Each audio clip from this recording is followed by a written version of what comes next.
Tirupati SV medical కాలేజ్లో PG doctor శిల్ప suicide కలకలం రేపుతోంది. తనకు లైంగిక వేధింపులు ఎదురవుతున్నాయని శిల్ప 6 నెలల క్రితం గవర్నర్కు లేఖ రాశారు.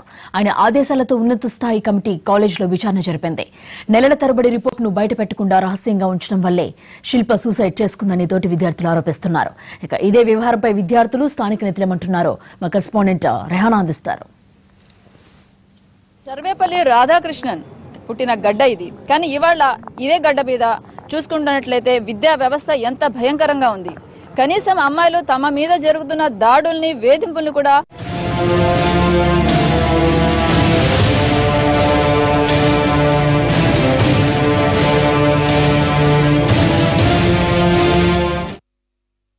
సర్వేపల్లి రాధాకృష్ణన్ పుట్టిన గడ్డ ఇది. కానీ ఇవాళ ఇదే గడ్డ మీద చూసుకుంటున్నట్లయితే విద్యా వ్యవస్థ ఎంత భయంకరంగా ఉంది. కనీసం అమ్మాయిలు తమ మీద జరుగుతున్న దాడుల్ని వేధింపుల్ని కూడా చెప్పుకోలేని పరిస్థితులు ఉన్నాయా? చెప్పుకున్నా కూడా న్యాయం జరగదా? ఈ హెరాస్మెంట్ ని అమ్మాయిలు భరిస్తూనే ఉండాలా? ప్రాణాలు తీసుకుంటూనే ఉండాలా? ఇక్కడ ఉన్న స్టూడెంట్స్ తో మాట్లాడదాము. చెప్పండి, అసలు ఇంత క్రూయాలిటీ ఏంటి? ఒక అమ్మాయి తనకు జరుగుతున్న వేధింపులను నలుగురికి చెప్తే, పెద్దవాళ్ళ దృష్టికి తీసుకువెళ్తే, రాష్ట్ర స్థాయిలో ఉన్న పెద్దవాళ్ళు, రాజ్యాంగం పెద్ద గవర్నర్ అంటే ఆయన దృష్టికి తీసుకువెళ్ళినా కూడా ఆమెకు న్యాయం జరగలేదంటే ఒక అమ్మాయి ఇంకా ఎవరి దగ్గరికి వెళ్ళి చెప్పుకోవాలి? అవునండి, 1.5 year పాటు మేడం చాలా ఎక్కువగా పోరాడారు. 1.5 year లాస్ట్ 2-3 monthsలో కూడా సెకండ్ కమిటీ ఫస్ట్ కమిటీని వేశారు. ఈ యాక్షన్ ఏదో ఇప్పుడు మనం ఏదో న్యాయం ఈజ్ నాట్ ఈక్వల్ టు ప్రాణం అండి. చనిపోయిన ప్రాణాన్ని మనం ఏం చేసినా కానీ తీసుకురాలేము. కనీసం మా ఆత్మకైనా శాంతి కలగాలని చెప్పి మేము ఏదో చిన్న ప్రయత్నంగా చేసాం అంతే. ఇది చేసేది ఏదో ఈ యాక్షన్ ఏదో ముందే కనీసం ఒక ప్రాణం ఉండగానే తీసుకోంటే ఒక మేడం, ఒక పీడియాట్రిక్స్ పీజీ మేడం, ఒక బిడ్డ తల్లి ప్రాణాలు పోయి ఉండేది కాదండి. ఇది ఎంత మాత్రము కరెక్ట్ కాదండి. ఇట్లాంటి మంచి ఒక 60 సంవత్సరాల కాలేజ్, ఎంతోమంది డాక్టర్స్ని ప్రొడ్యూస్ చేసిన కాలేజ్లో ఇట్లా అవ్వడం అనేది మాకు కూడా ఏం సరిగ్గా అనిపించట్లేదండి. ఈ వేధింపులకు సంబంధించి ఎవరైనా బయటకు వచ్చి గళం విప్పితే ఆమెకు సపోర్ట్ చేయడానికి కూడా భయపడతారా? అంటే ఆమెకి ఏమన్నా సైకలాజికల్గా ప్రాబ్లం ఉన్నా కానీ ఆమెకి మంచి సపోర్ట్ ఇచ్చింటే కనుక ఆమెను ఈరోజు మనం కోల్పోయే వాళ్ళం కాదు. నిజంగా ఇది నిజంగానే సైకలాజికల్ ప్రాబ్లం ఉందని నమ్ముతున్నారా మీరు? సైకలాజికల్ ప్రాబ్లం అంటే ఇప్పుడు స్ట్రెస్ మాకు ఉంటుంది. So everyone is using anti depressants అంటారు. అంటే ప్రతి ఒక్కరు నిద్రపోవడానికి చాలా మంది వాడుతుంటారు, ఆల్పోజోలం ఎవ్రీథింగ్ వాడతారు. దాని వల్ల స్ట్రెస్ అంటే ఎట్లా? If she is a psychiatric patient, how she treats the patients, పిల్లల్ని ఎలా ట్రీట్ చేయగలుగుతుందా ఆమె? సో స్ట్రెస్ నాకు ఉంటుంది. ఇప్పుడు నాకు నిద్ర పట్టకపోతే నేను వేసుకుంటాను alprazolam. So you think I'm a psychiatric illness patient? Psychiatric illness is schizophrenia, అట్లాంటి డిఫరెంట్ అండి. సో వాళ్ళు మెంటల్గా బిహేవ్ చేస్తున్న is different thing. So frequently don't poke don't create she is a psychiatric patient అని. సైకాట్రిక్ పేషెంట్ కాదు. Psychiatric patient అయితే ఆమెకు MBBS complete చేయలేదు, పీజీ సీట్ కొట్టలేదు, సర్వీస్ డాక్టర్, సో ఇన్నేళ్ళు సర్వీస్ చేయలేదు. She is not a psychiatric. ఇప్పుడు 10 సార్లు ఇప్పుడు 4 days నాకు కంటిన్యూ నైట్ డ్యూటీస్ ఉంటే నాకు నిద్ర పట్టదు. So frequently he spoking something, అరే నువ్వేం చేస్తున్నావు ఏంటంటే నాకు కోపం వస్తుంది. So I will feel depress, నేను చేయలేకపోతున్నాను. సో అట్లాంటివి ఉంటాయి, డిపార్ట్మెంట్లో ఉంటాయి. So don't create her as a psychiatric illness patient. Sleep అనేది ఉండదు మేడం. మామూలుగా డాక్టర్స్ అంటే నైట్ డ్యూటీస్ చేయాల్సి వస్తుంది. తర్వాత రోజు మళ్ళీ డే ఆఫ్లో ఏముండవు గవర్నమెంట్ హాస్పిటల్స్లో, మళ్ళీ చేయాల్సి వస్తుంది, మళ్ళీ నైట్ డ్యూటీ చేయాల్సి వస్తుంది ఆల్టర్నేట్ డే. స్లీప్ డిస్టర్బెన్సెస్ లేనప్పుడు కొంచెం ప్రాబ్లం ఉంటుంది. అలాంటప్పుడు తన చుట్టూ ఉండే వాళ్ళందరూ మంచి సపోర్ట్ ఇచ్చింటే కనుక ఈ can cope up with the stress అన్నట్టు. ఎందుకు సపోర్ట్ ఇవ్వలేని పరిస్థితి ఎందుకుంది అసలు? అమ్మాయి వేధింపులకు గురైంది, ఈ క్యాంపస్ ఒక ప్రాణాన్ని బలి తీసుకుంది సరిగ్గా చెప్పాలి అంటే, అంతే కదా? ఈ క్యాంపస్ మెడికల్ క్యాంపస్, ఒక ఉన్నత విద్య చదువుకోవాలనుకుని వచ్చిన అమ్మాయి ప్రాణం తీసుకుంది. ఎందుకని ఇలాంటి వాతావరణం? ఇలాంటి వాతావరణం దానంతకు అది కలగదండి. చుట్టుపక్కల ఉన్న మనుషులు వాళ్ళ ప్రభావం వల్లనే కలుగుతుంది. ఇప్పుడు ఎందుకంటే సొసైటీలో మంచి ఉంటుంది, చెడు ఉంటుంది. ఏది డామినేటింగ్ బట్టి అది మన పర్సనాలిటీ దాన్ని తీసుకుంటుంది. ఇప్పుడు అన్ని డిపార్ట్మెంట్స్లో ఎలా ఉందో తెలియదు, కానీ తన డిపార్ట్మెంట్ వైజ్ ఎలా ఉందంటే it's just like harassment. Morning నుంచి ఈవినింగ్ మేము అసలు ఆల్మోస్ట్ మెడికల్ స్టూడెంట్స్ అంటే 24/7 ఇక్కడ ఉండేవాళ్ళం. మాకు ఈ వర్క్ ఎన్విరాన్మెంట్ ఎలా ఉండాలంటే హోమ్లీ అట్మాస్ఫియర్ ఉండాలి. మాకు ఇల్లు వదులుతున్నామని ఆ టెన్షన్, తర్వాత ఇక్కడున్న స్ట్రెస్, ఇంకా పిల్లలు, ఇవి ఇన్ని ఉన్న స్ట్రెస్లో చాలా ఇష్యూస్ వస్తాయి. ఆ స్ట్రెస్ భరించలేక తీసుకున్న డెసిషనే తనది లైఫ్ ఇష్యూ. ఇక్కడ ఒకటి అర్థం కాని విషయం ఏంటంటే, తను కంప్లైంట్ చేసింది అంటే తన మీద పడిన వేధింపుల్ని ఆమెను మౌనంగా భరించలేదు, పోరాడే ప్రయత్నం చేసింది. పోరాడే ప్రయత్నం చేసి రాష్ట్ర పెద్దలకి, ఇటువైపు గవర్నర్కి, అందరికీ చెప్పినప్పటికీ కూడా న్యాయం జరగలేదు అంటే ఆ ప్రొఫెసర్లు, ఆమెను వేధిస్తున్న ప్రొఫెసర్లకున్న ధైర్యం ఏంటి? ఫస్ట్ ఆఫ్ ఆల్ న్యాయం జరగలేదు అని అంటున్నాము. చనిపోయిన తర్వాత ఏదో న్యాయం చేశామని వీళ్ళు అంటున్నారు. ఇప్పుడు యాక్చువల్లీ ఏమైందంటే ఆ అమ్మాయికి జరిగిన న్యాయానికి ఇంకా ఫుల్ఫిల్మెంట్ జరగలేదని మేము ఫీల్ అవుతుంటే మా ప్రిన్సిపల్ మాకు మళ్ళీ వెనక్కి రావాలి, ఇప్పుడు పంపించిన వాటిలో ఇవన్నీ సబబు కాదు అనే స్టేట్మెంట్లు స్టార్ట్ చేస్తున్నారనమాట. ఇంకొకటి ఏంటంటే మా చదువు చెప్పిన విద్యార్థులకు మేము మా ఉపాధ్యాయులకు ఏ రోజు మేము అగైనెస్ట్ కాదు, ఎప్పటికన్నా వాళ్ళ పిల్లలమే మేము. కానీ ఎందుకు మేము వాయిస్ రేస్ చేస్తున్నాం అన్నది ఎవరికీ అర్థం కావడం లేదు. ఒక అమ్మాయి ఆ స్టాండ్ బై అయ్యి ఒక ప్రిన్సిపల్కి చెప్పి కుదరట్లేదని చెప్పి నన్ను హెచ్ఓడి మానసికంగాను ఇలా నా శారీరకంగా నా విషయాల గురించి మాట్లాడుతున్నాడని చీఫ్ మినిస్టర్ పేషీ వరకు వెళ్ళి అక్కడి నుంచి గవర్నర్ వరకు వెళ్ళేంత వరకు వచ్చి ఎవరు సాల్వ్ చేయలేదంటే ఎంత vertical grade of government state వరకు వెళ్లాల్సి వచ్చిందో మీరు ఆలోచించండి. అయినా కూడా ఆమెకు న్యాయం జరగలేదు. ఈరోజు మేమేదో చేసేస్తాము, మేము చూసేస్తుండే వాళ్ళము, మీరు సరిగ్గా చూసుకోలేదు, ఆ అమ్మాయికి మానసిక పరిస్థితి సరిగ్గా లేదని చెప్పి స్టార్ట్ చేశారు. ఫస్ట్ ఆఫ్ ఆల్ ఆ అమ్మాయికి మానసిక పరిస్థితి బాగాలేదన్నది ఈ రోజు కూడా అంటున్నారు చాలామంది. అంటున్న వాళ్ళకన్నా బుద్ధి లేదో వినే మనకన్నా ఎట్లుందో నాకు అర్థం కావట్లేదు. బాగా ఆరోగ్య పరిస్థితి బాగున్న ఒక వ్యక్తిని అలా ముద్ర వేయడం ఎప్పటి నుంచి స్టార్ట్ అయిందో ఆ రోజు నుంచి ఈ రోజు వరకు కూడా చనిపోవడానికి కూడా రీజన్ అదే అంటున్నారు. ఇంకా అంతకు మించి ఒక ఆవిడ ఒక సభ్య సమాజంలో ఆవిడ ఒక తల్లి, మహిళ, ఒక వైఫ్, సిస్టర్, డాటర్ ఇన్ని రోల్స్ ప్లే చేస్తున్న ఒక మనిషికి ఇంత స్ట్రెస్తో తను సూసైడ్ అటెంప్ట్ చేసుకోవాల్సి వచ్చింది. ఎవరు రెస్పాన్సిబిలిటీ తీసుకోవట్లేదు. ఎవరు ఏమంటారు, కనీసం మనిషిగా కాదండి సభ్య సమాజంలో బతుకుతున్నప్పుడు మనకొకటి ఒక ఆత్మ ఏమంటారు మనకి రావాలన్నమాట, ఏం చేయాలి ఏంటనేది. అది ఎవరికి కూడా వాళ్ళ తప్పులు అనేది కనిపించడం లేదు. ఎవరికి లేదండి అక్కడ. అది చచ్చిన గొంతు కూడా పోయింది, అయినా కూడా అక్కడ ఎవడు కరదలట్లేదు, ఎవరికి కనికరం లేదు. అంటే అదే ధైర్యం ఏంటి అసలు ప్రొఫెసర్లకి? పొలిటికల్ బ్యాక్గ్రౌండ్, పాలిటిక్స్ నుంచే ధైర్యం వస్తుందండి, పాలిటిక్స్ నుంచే వస్తుంది. ఇప్పుడు సార్ కనుక మేము వచ్చి సార్ మీకు కంప్లైంట్ ఇచ్చినామే, మీరు కమిటీ వేసి రిపోర్ట్ వేసినామే, ఇలా సూసైడ్ చేసుకుంది సార్, ఏదో ఒకటి చేయండి సార్ అని నిన్నంటే, అవునా నేను కలెక్టర్కి ఆల్రెడీ ఇచ్చేసానమ్మా, నా పని అయిపోయింది అన్నారు స్టార్టింగ్లో. సార్ మీ పని అయిపోయినా కానీ 2 months అయిపోయింది సార్ మీ పని అయిపోయి, అది ఏమైంది ఫాలో అప్ చేసి ఉండొచ్చు కదండి సార్. ఒక రకంగా నైతికంగా మనందరికీ వాల్యూ ఉంది సార్, మేము అప్పుడు సరిగా రియాక్ట్ అవ్వలేదు, మీరు సరిగ్గా రియాక్ట్ అవ్వలేదు. మాతో పాటు వచ్చి సార్ కూడా పోరాడుంటే, లేదా నైతికంగా నేను వదులుతున్నానమ్మా ఈ జాబ్ అని అంటే మేమే తీసుకెళ్ళి మళ్ళీ కూర్చోబెట్టింటాం. సార్ మీరే మాకు ప్రిన్సిపల్గా కావాలి, మీరే మాకు కావాలి. ఎందుకంటే మీరు ఫస్ట్ రెస్పాండ్ అవ్వకపోయినా నెక్స్ట్ టైం అన్నా ఒక మనిషి పోయాకన్నా మీరు ఇంత ఇదిగా రెస్పాండ్ అయ్యారు, మాకు ఇంత బాధపడ్డారు అనేసి ఉంటుంది. అలా కాకుండా డిఎంఈనే వచ్చి ఈ ప్రిన్సిపల్ సార్ని ప్రిన్సిపల్గా తీసేసిన తర్వాత వచ్చిన ప్రొఫెసర్లంతా నో ప్రిన్సిపల్ సార్ దీంట్లో తప్పేం లేదు, జరిగిందంతా పీడియాట్రిక్స్ డిపార్ట్మెంట్ వాళ్ళు తప్పు కదా, అనవసరంగా సార్ని ఎందుకు బలి చేస్తున్నారు అంటే మా వల్ల కావట్లేదండి. ఇట్స్ దానికి మేము సమాధానం చెప్పలేం. సమాధానం కాదు కదా, దాన్ని ఎలా రిసీవ్ చేసుకోవాలని. ప్రాణాలు పోయాల్సిన డాక్టర్లే ప్రాణాలు తీసే పరిస్థితుల్లో డాక్టర్ పెద్దలు అంటే వాళ్ళు కూడా డాక్టర్సే అవుతారు కదా. సో అంత అమానవీయంగా ఉన్నారని వ్యవస్థ మొత్తం అట్లే ఉందండి, వ్యవస్థ మొత్తం అట్లే ఉంది. ఎందుకు అలా తీసుకుంటారు, ఎందుకని చెప్పి మళ్ళీ అంత ప్రీతియా పోస్ట్ అంటే, అంత ఇష్టమా పోస్ట్ అంటే, ఎందుకని అంటే ఇప్పుడు ఇంకొక డాక్టర్కి ఇస్తే కూడా మేము తీసుకోము అంటున్నారంట. ఎవరు ప్రిన్సిపల్గా ఉన్నాము, మాకు సరే కావాలి ప్రిన్సిపల్ అంటే, సరే మీరు ఈ పోరాటమే చనిపోయి 2 రోజులే అయ్యిందండి, కనీసం ఒక వారం 10 రోజులన్నా వెయిట్ చేయొచ్చు కదా, ఆ మాత్రం కైండ్నెస్ లేదా, ఏం చెప్పగలమండి. వాళ్ళ they are all doctors, what kind of heart should they have over the grievance of an dead women. చాలా అమానవీయంగా అనిపిస్తా ఉంది. కాదండి, ఒక డాక్టర్ ఒక విమెన్ చనిపోయి ఇంత అవుతుందంటే వాళ్ళు మా ప్రిన్సిపల్ మాకు కావాలంటున్నారు. ప్రిన్సిపల్ని తీసుకెళ్ళి మేము ఎక్కడో తీసేసో లేకపోతే ఏమంటారు ట్రాన్స్ఫర్ చేసో చేయలేదు. ఏంటంటే చేయాల్సిన పని కరెక్ట్గా జరగలేదు కాబట్టి డిఎంఏ గారే అన్నీ చూసి ఈ ప్రిన్సిపల్ వద్దు అని చెప్పి వాళ్ళు తీసుకున్న డెసిషనే తప్ప ఎవరి మీద పర్సనల్గా మేమేదో గ్రడ్జెస్ తీర్చుకోవాలన్న ఇంటెన్షన్ అయితే మాకు లేదు. ఇప్పుడు ఒక మనిషి చనిపోయారన్న బాధలో ఉన్నప్పుడు ఆ ప్రిన్సిపల్ సీటు మీద ఆ ఇంట్రెస్ట్ ఏమంటారు చెప్పండి. అసలు ఆ ప్రిన్సిపల్ అన్న దాని కాదు, ఆయన ఒక సర్జరీ ప్రొఫెసర్గా ఉన్నారు, he'll continue just like a surgery professor. సరే అలా అయిపోయింది, ఆయన జరిగింది ఏదో ఆయనకి అవమానం జరిగింది అనుకుంటున్నారు. ఈ అమ్మాయి జరిగిన అవమానానికి ఆ అమ్మాయి లాస్ట్కి సూసైడే చేసుకుంది. ఈయన కావాలంటే ప్రిన్సిపల్ సీట్ పోతే పోయింది, ఆ అమ్మాయిని తీసుకొస్తారండి ఇప్పుడు. అది ఎందుకు ఒక చిన్న మినిమంగా ఒక బేసిక్ హ్యూమన్ బీయింగ్గా ఆలోచించడం లేదు తప్ప అది ఒక్కొక్కరికి మెంటల్గా నాకు ఇది కావాలి అంటే ఒక ఏమంటారు డిగ్నిటీ ఆఫ్ పోస్ట్ లాగా తయారవుతుందే తప్ప ఇక్కడ ఇష్యూ అన్న కైండ్నెస్ రావడం లేదు ఎవరికి. ఒక మనిషి చనిపోయారు, తాము సరైన పాత్ర పోషించకపోవడం వల్ల అన్న ఒక స్పృహ కూడా కనిపిస్తున్నట్లేదు. అసలు ఈ స్థాయిలో ఫిర్యాదు వెళ్ళినా, ఈ స్థాయిలో ఒక కమిటీ, విచారణ కమిటీ వచ్చినా కూడా ఆమె చనిపోవడానికి పరిస్థితులు దోహదం తీసాయి అంటే, మరింత వేధింపులు పెరిగాయి అంటే అసలు ప్రొఫెసర్లకు ఉండే ధైర్యం ఏంటి?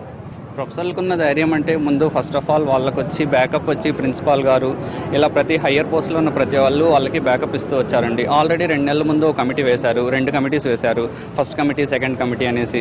సెకండ్ కమిటీలో ఆల్రెడీ కంక్లూజన్ మాకు చూపించారు due to sexual verbal harassment by name called Shilpa Rupesh MD paediatrics అనేసి అది కన్ఫర్మ్ అయింది. బట్ 40 మెంబర్స్లో 35 మెంబర్స్ నెగిటివ్గానే చెప్పారు. బట్ ఆ కమిటీ రిపోర్ట్ ఇప్పటి వరకు అయితే బయటకు చూపించలేదు. నిన్న ఒక కమిటీ వేశారు. సెకండ్ కమిటీ 12 hours జరిగింది, మార్నింగ్ 8 నుండి ఈవినింగ్ 8 వరకు జరిగింది. దాని గురించి ఏమాత్రం రెస్పాండ్ కాలేదు, ఎక్కడొక్కడ అణిచిపెట్టుకుంటూ వచ్చారు. నిన్న 3వ కమిటీ జరిగింది. 3వ కమిటీ ఎలా జరిగిందంటే ఆ డిపార్ట్మెంట్కి సంబంధించిన పీజీలు, మిగతా పీజీలు ఆల్రెడీ హౌస్ సర్జన్ అక్కడ నుంచి కంప్లీట్ అయ్యి డిపార్ట్మెంట్లో యూజీ కంప్లీట్ చేసి వచ్చిన వాళ్ళు ఈ విధంగా అందరి దగ్గర రిపోర్ట్స్ తీసుకున్నారు. అందరూ కరెక్ట్గా ఇచ్చారు. నిన్న ఇచ్చిన కమిటీ కూడా వాళ్ళు మేము చూపించము, మీకు కావాల్సిన సస్పెన్షనే కదా అంటున్నారు. అందులో ఏముంది, ఏమి చూపిస్తే సస్పెండ్ చేయాలా లేకపోతే అరెస్ట్ చేయాలా అనేది ఇక్కడ నుండి ఇప్పుడు శిల్పా మేడం దగ్గర నుంచి పక్కన పెట్టేసిన తర్వాత కూడా మనము ఇక్కడ అమ్మాయిలు ఎలా ఎదుర్కొంటున్నారు. అమ్మాయిలు చాలా వరకు అయితే సెక్షువల్గా ఇప్పుడున్న వాళ్ళు, ఇప్పుడు బతికున్న వాళ్ళు చాలా మంది ఉన్నారు. అంటే ఇప్పుడు సెక్షువల్ హరాస్మెంట్ చేసిన అందరూ చచ్చిపోవాలంటే సగం మంది చచ్చిపోతారండి పీడియాట్రిక్స్ డిపార్ట్మెంట్ వల్ల. అలా చూసుకుంటే ఇప్పుడు వచ్చి ఆల్రెడీ ఇప్పుడు ఏమైందంటే 10 years మౌనంగా భరిస్తున్నారండి. ఓన్లీ బికాస్ ఇప్పుడు ఏంటంటే మీరు ఎక్కడ తీసుకున్నా కూడా సర్కిల్ పాయింట్ ఎక్కడికి వెళ్తుందంటే ఎగ్జామ్ అనే ఒక పాయింట్ ఉంటుంది. ఎందుకంటే వీళ్ళ చేతుల్లో marks half of the marks ఉంటుంది, మాకు హాఫ్ మార్క్స్ రావాలి. హాఫ్ మార్క్స్ వాళ్ళ చేతిలో ఉన్నప్పుడు మేము పాస్ కాలేము. ఎప్పటికీ మేము పాస్ కాలేము. 6 months బ్యాక్ లాగా పోతూనే ఉంటుంది. మాతో వచ్చిన ఫ్రెండ్స్ వెళ్ళిపోతూ ఉంటారు. అప్పుడు డిప్రెషన్ స్టార్ట్ అవుతుంది. అలా డిప్రెషన్ అనేది వాళ్ళు మెంటల్గా వాళ్ళు క్రియేట్ చేస్తారు మనకు. 10 years నేను ఇదే కాలేజ్ స్టూడెంట్ అండి, MBBS ఇక్కడే చేశాను. 10 years బ్యాక్ ఏమైందంటే ఇదే విధంగా అప్పుడు కొత్తగా ఇప్పుడున్న రవికుమార్ అనే డాక్టర్ హౌస్ సర్జన్ ఈ విధంగా చున్నీ లాగాడండి. అప్పట్లో ప్రతి ఒక్కరికి తెలిసే విషయం. అప్పుడు ఆవిడ మెయిన్ బిల్డింగ్ ముందు చెప్పుతో కొడితే వాళ్ళ కొలీగ్ సపోర్ట్ వచ్చారు. వై బికాస్ ఎందుకు సపోర్ట్ వస్తారంటే దే ఆర్ ఫ్రెండ్స్, ఏదో గుడ్ ఆర్ బ్యాడ్ మేము సపోర్ట్ చేయాలి మా ఫ్రెండ్కి అన్నట్టు వస్తున్నారు.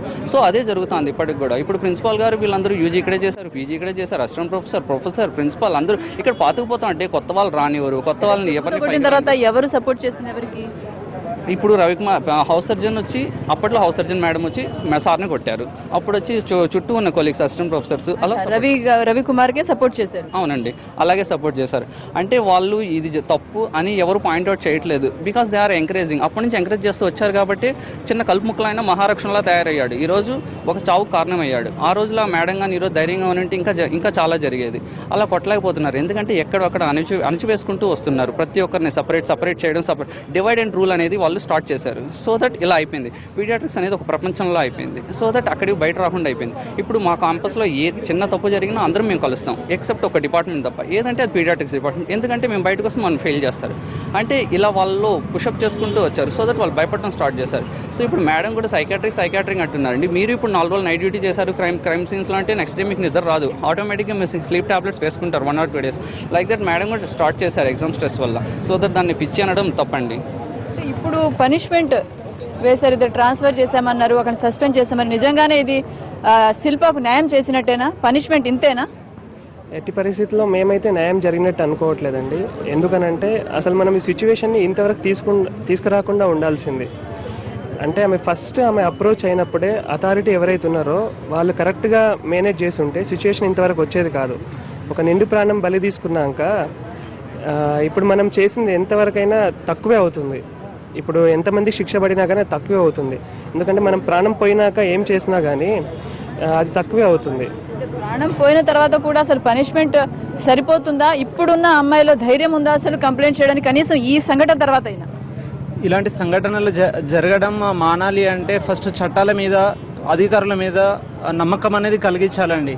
ఇప్పుడు నిన్నటి వరకు జరిగిన ఏదైతే సమ్మె స్ట్రైక్ ఏదైతే మేము చేశామో దాని తర్వాత ఏదైతే అధికారులు మాకు హామీ ఇచ్చారో అది మేము పార్షియల్గానే ఒక 25% యాక్సెప్ట్ చేసి పేషెంట్స్ గురించి ఆలోచించి స్ట్రైక్ను కాల్ ఆఫ్ చేయడం జరిగింది. వాళ్ళని ఏదో తూతు మంత్రంగా ట్రాన్స్ఫర్ చేసేయడం జరిగింది. మేము క్రిమినల్ కేసులు అయినాయి, వాటి గురించి విచారణ తర్వాత జరుగుతుంది. వాళ్ళని పోయి తర్వాత ప్రాసిక్యూషన్ అది డిఫరెంట్, మీరు చేసే స్ట్రైక్ అనేది different. First presently call of చేయండి అంటే కాల్ ఆఫ్ చేయడం జరిగింది. ఇప్పుడు మళ్ళీ రివర్స్ గేమ్ ఒకటి స్టార్ట్ అయింది. మా ప్రిన్సిపల్ మాకు కావాలి. ఎవరిని కాపాడుకుంటున్నాము అంటే ఇక్కడ ఒక స్టూడెంట్ చనిపోయింది, బాధతో చనిపోయింది అంటే ఆమె గురించి ఆలోచించాల్సిన అవసరం లేదా? ఎంతమంది బిడ్డలు, ఎంతమంది పేరెంట్స్ వాళ్ళ బిడ్డలు కొడుకులు డాక్టర్లు కావాలి, మా బిడ్డలు డాక్టర్లు కావాలి, 10 మందికి హెల్ప్ చేయాలి, సొసైటీకి పనికి రావాలి అని చెప్పేసి పంపిస్తున్నారు.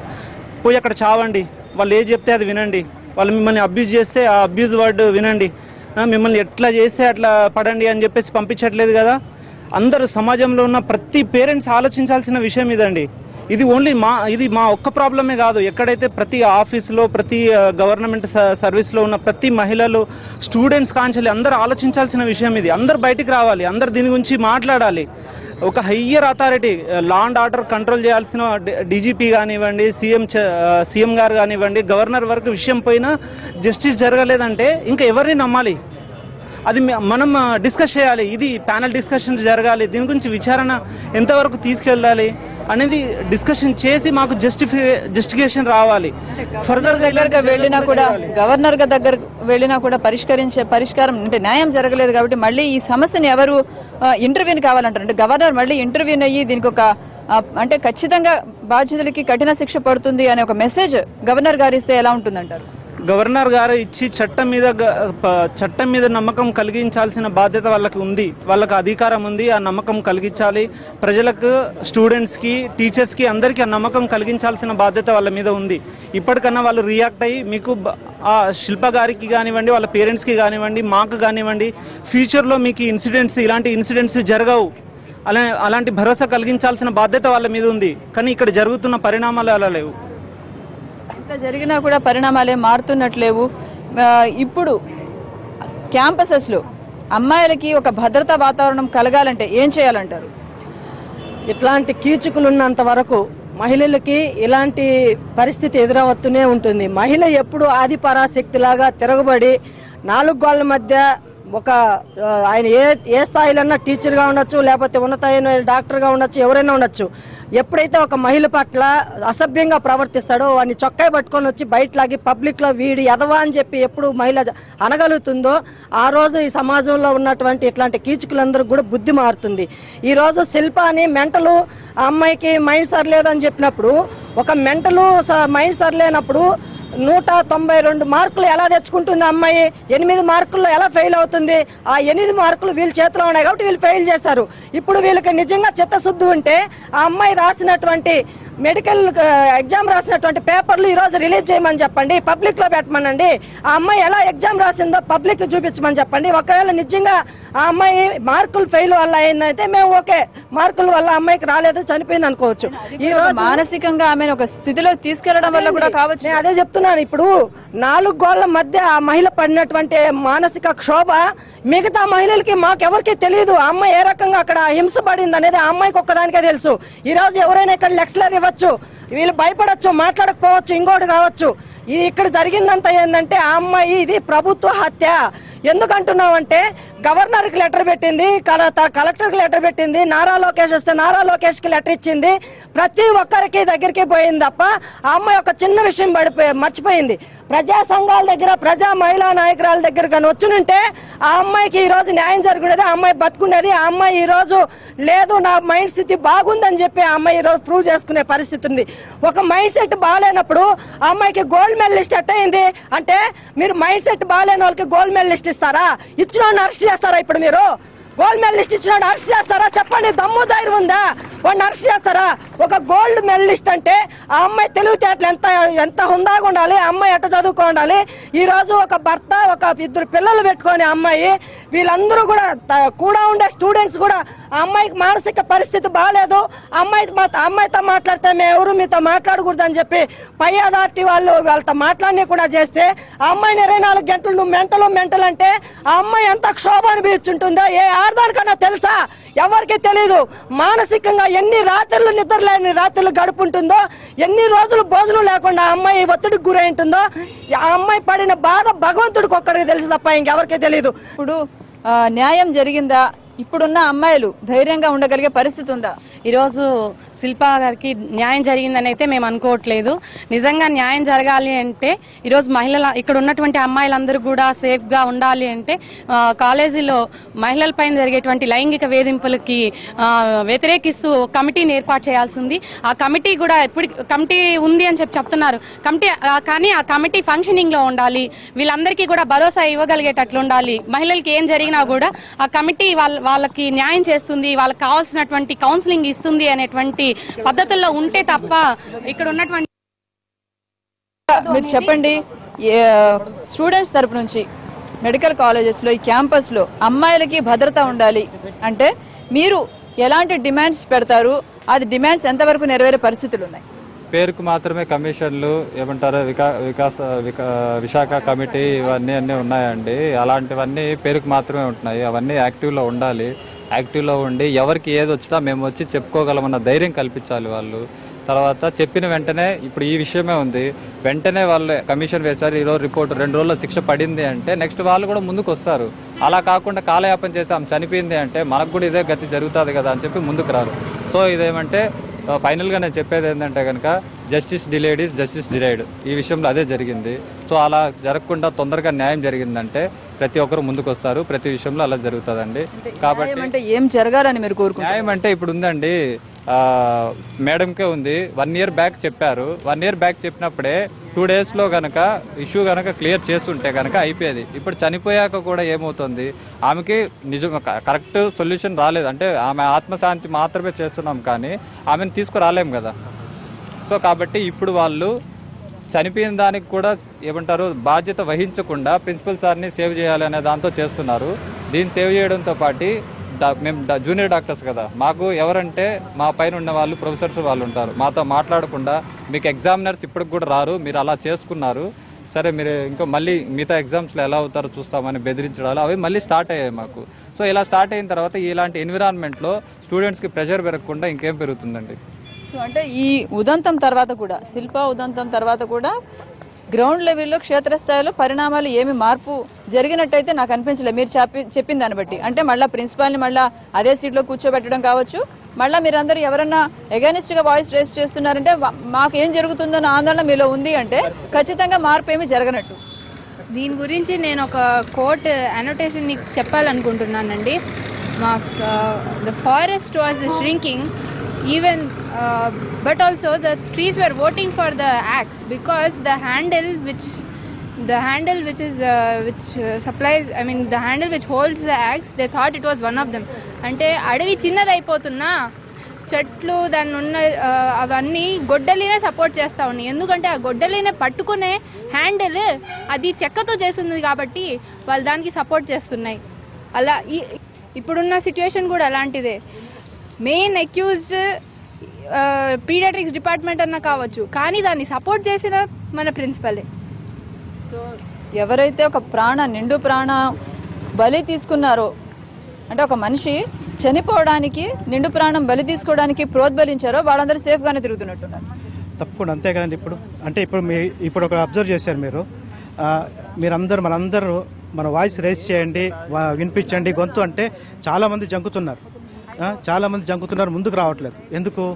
వ్యవస్థలో ఉన్న మన సమస్యల వ్యవస్థది, విద్యా వ్యవస్థ కావచ్చు, లేక బ్యూరోక్రసీ కావచ్చు. సో ఒక మెడికల్ పీజీ 3 సంవత్సరాలు ఉంటుంది. సో మెడికల్ పీజీ 3 సంవత్సరాల జీవితంలో ప్రతిరోజు కేస్ ప్రజెంటేషన్ అని కానీ, వారం సెమినార్లు అని కానీ, ఏదన్నా కానీ వాళ్ళ ప్రొఫెసర్ల మీద, సహచరుల మీద, తర్వాత డిపార్ట్మెంట్ హెచ్ఓడి మీద ఆధారపడతారు. వాళ్ళందరూ కనుసన్నల్లో జరగాలి. వాళ్ళని ప్రసన్నం చేసుకోవడానికి నానా రకాలుగా తంటాలు పడుతుంటారు. ఇవన్నీ అయ్యేసరికి చివరికి మూడవ సంవత్సరంలో థీసిస్ అని వస్తుంది. ఆ థీసిస్ని వీళ్ళు అప్రూవ్ చేయాలి. అప్రూవ్ చేశాకనే వాళ్ళు ఫైనల్గా ఎగ్జామ్ రాయగలగాలి. సో ఇంత స్ట్రెస్లో ఉన్నప్పుడు ఇవన్నీ కూడా చాలా ఫ్యాక్టర్స్ అన్ని ప్లే చేస్తాయి ఇక్కడ. అదొకటి. ప్లస్ మన విద్యా వ్యవస్థ ఉంది. విద్యా వ్యవస్థ వచ్చేసి కేవలం సబ్జెక్టివ్. ఇది అంటే ప్రొఫెసర్తో వాళ్ళ దగ్గర బాగుంటే మార్కులు పడతాయి, ఇంటర్నల్ మార్క్స్ వస్తాయి, తర్వాత వాళ్ళు చెప్పినట్టుగా జరుగుతుంది అనేసి. సో ఇదంతా సబ్జెక్టివ్గా ఉన్న వ్యవస్థ మారాలి. ఇప్పుడు శిల్ప ఉదంతం తర్వాత కూడా పరిణామాలు ఏమన్నా మారుతాయని మీకు అనిపిస్తుందా? మారాలి, ఖచ్చితంగా మారి తీరాలి మేడం. ఇంకా ప్రభుత్వ వైఖరి ఎలా ఉండాలంటే ఎవరైనా తప్పు చేస్తే వెంటనే స్పందించేటువంటి చట్టాన్ని తీసుకురావడమే కాకుండా అది అమలు చేయాలి. తొత్తులుగా మారిపోకుండా మా ప్రభుత్వాలు, మా ఎమ్మెల్యేలు, మా వాళ్ళు అనేది లేకుండా ఎవరైనా న్యాయానికి ఒకటే అన్న ఒక్క మాట కరెక్ట్గా పెట్టుకొని ప్రజల్లోకి వెళ్తే మాత్రం ప్రజలందరూ లాభపడతారు. మీరేం చెప్పాలనుకుంటారు? శిక్ష పడిందా? శిల్ప ప్రాణం తీసుకోవడానికి ప్రోద్బలించిన వ్యక్తులు కావచ్చు, వాతావరణం కావచ్చు, దానికి నిజంగా పనిష్మెంట్ పడిందా? పనిష్మెంట్ పడలేదండి. వాళ్ళు చెప్పినట్టు justice is delayed, that means justice is denied. ఇప్పుడు జస్టిస్ ఎంత త్వరగా ఉండాలంటే సౌదీ వేరే కంట్రీస్ ఉంటాయి కదా, అక్కడ ఏదైనా అమ్మాయికి ఏదైనా తప్పు చేస్తే వాళ్ళ చేతులు కట్ చేయడం, కాళ్ళు కట్ చేయడం అలా చేస్తారు కదా. ఇక్కడ ప్రాణమైపోయింది అమ్మాయికి చిన్న పిల్లలు ఉన్నారు, అనాథలు అయిపోయారు వాళ్ళు. అమ్మాయిని సొసైటీ లూజ్ చేసుకునింది. అమ్మాయిని ఇక్కడ ప్రొఫెసర్ని వాళ్ళని ఇంప్రెస్ చేయలేదనేసి అమ్మాయిని పిచ్చి అనేసి అందరూ అమ్మాయిని వెలివేయటము, అందరు ప్రొఫెసర్స్, అసిస్టెంట్ ప్రొఫెసర్స్ లేదా పీజీస్ వాళ్ళందరూ వెలివేసేసారు అమ్మాయిని. చాలా మానసిక క్షోభ, అది బయటకు చెప్పుకోలేరు అనమాట ఎవరు. అమ్మాయి లాస్ట్ మాట్లాడిన వీడియోస్ ఇప్పుడు అక్క చెప్పారు కదా, తనంతా చూసారంట. ఎవరిదో మరి ఏ అజ్ఞాత హస్తం ఉందో మరి మనకు తెలియదు. జస్టిస్ ఇంకా జరగలేదు అమ్మాయికి. ఇప్పుడు ఏం చేస్తే జస్టిస్ జరుగుతుంది? ఈ శిల్ప ఉదంతంలో న్యాయం జరగాలంటే ఎవరు ఇంటర్వ్యూన్ కావాలి? నేను ఆల్రెడీ చెప్పాను మేడం, హయ్యర్ అథారిటీ ఎవరైతే ఉందో వాళ్ళందరికీ విషయం తెలిసిన తర్వాత వాళ్ళు ప్రజలకు చట్టాల మీద నమ్మకం కలిగించాల్సిన బాధ్యత వాళ్ళకు ఉంది. వాళ్ళు రియాక్ట్ అవ్వాలి, వాళ్ళు మాట్లాడాలి, దీని గురించి డిస్కషన్ చేయాలి, వాళ్ళు అజ్యూర్ చేయాలి, ప్రజలకి అజ్యూర్ చేయాలి, స్టూడెంట్స్కి అజ్యూర్ చేయాలి, మేము మీకోసం ఉన్నాము అని. ఇది జరిగేంత వరకు ఇప్పుడు జరుగుతున్న పరిణామాలు, ఇప్పుడు ఏదైతే ప్రిన్సిపాల్ని సేవ్ చేయడానికి జరుగుతున్న పరిణామాలు ఏదైతే ఉన్నాయో ఇలాంటి ఆగవు, ముందు కూడా జరుగుతూ ఉంటాయి. ఇలాంటి శిల్పాలు బలి అవుతూ ఉంటారు, నాలాంటి వాళ్ళు కూడా బలి అవుతారు. ఇప్పటికీ అమ్మాయిలకి ఎవరికి ఒక భద్రతలు అయితే లేదండి. అంటే ఇప్పుడు పీడియాట్రిక్స్ డిపార్ట్మెంట్, వేరే డిపార్ట్మెంట్స్ అయితే తెలియదు కానీ ఇప్పటికైతే పీడియాట్రిక్స్ డిపార్ట్మెంట్ ఇప్పుడు కూడా వాళ్ళు భయపడుతున్నారు ముందుకు వచ్చి మాట్లాడడానికి. అంత ఆ స్థాయిలో వాళ్లకు భయపెట్టేస్తున్నారు. ఇప్పుడు కూడా అంత జరిగిపోయింది. పీడియాట్రిక్స్ లో మెయిన్ అక్యూజ్డ్ వాళ్ళందరినీ తీసేశారు, అయినా ఇప్పుడు వాళ్ళు భయపడుతున్నారు బయటికి వచ్చి చెప్పడానికి. ఇది మనం చూసుకుంటే శిల్ప ఉదంతంలో నిజంగా వ్యవస్థలో మార్పు వచ్చిందా? రాష్ట్ర వ్యాప్తంగా సంచలనం సృష్టించింది. ఒక పిల్ల, ఒక మదర్ అయ్యుండి, ఒక డాక్టర్ అయ్యుండి తాను లైంగిక వేధింపులను ఎదుర్కొంటూ తను పోరాడినప్పటికీ రాష్ట్రంలో ఉన్న అత్యున్నత పదవుల్లో ఉన్న అందరికీ లేఖలు రాసి ఫిర్యాదు చేసినా కూడా తనకు న్యాయం జరగలేదు. చివరికి తన ప్రాణాలు తానే తీసుకోవాల్సిన పరిస్థితులకి మన విద్యా వ్యవస్థలు, మన క్యాంపసెస్లు నెట్టేస్తా ఉన్నాయి. మరి ఈ సందర్భంలో కనీసం ఇప్పుడైనా ప్రభుత్వంలో పెద్దలు కావచ్చు, రాజ్యాంగ పెద్దలు కావచ్చు జోక్యం చేసుకుని అమ్మాయిలు ధైర్యంగా వచ్చి చాలా భద్రతా వాతావరణంలో చదువుకునే వాతావరణం కల్పించాలి. కనీసం తమకు వేధింపులు జరిగితే పెద్దవాళ్లకు చెప్పగలిగే ధైర్యం రావాలి వాళ్ళలో. అలాంటి వాతావరణం రావాలని ఇక్కడున్న క్యాంపస్ లో ఉన్న పిల్లలు కావచ్చు, లేదంటే రాష్ట్రంలో ఉన్న అందరూ కోరుకుంటా ఉన్నారు. ఎన్టీవీ కూడా ఇదే కోరుకుంటుంది. అమ్మాయిలకి భద్రత రావాలి, వాళ్ళ వేధింపులు కనీసం గళమెత్తగలిగే పరిస్థితులన్నా ఉండాలని కోరుకుందాం.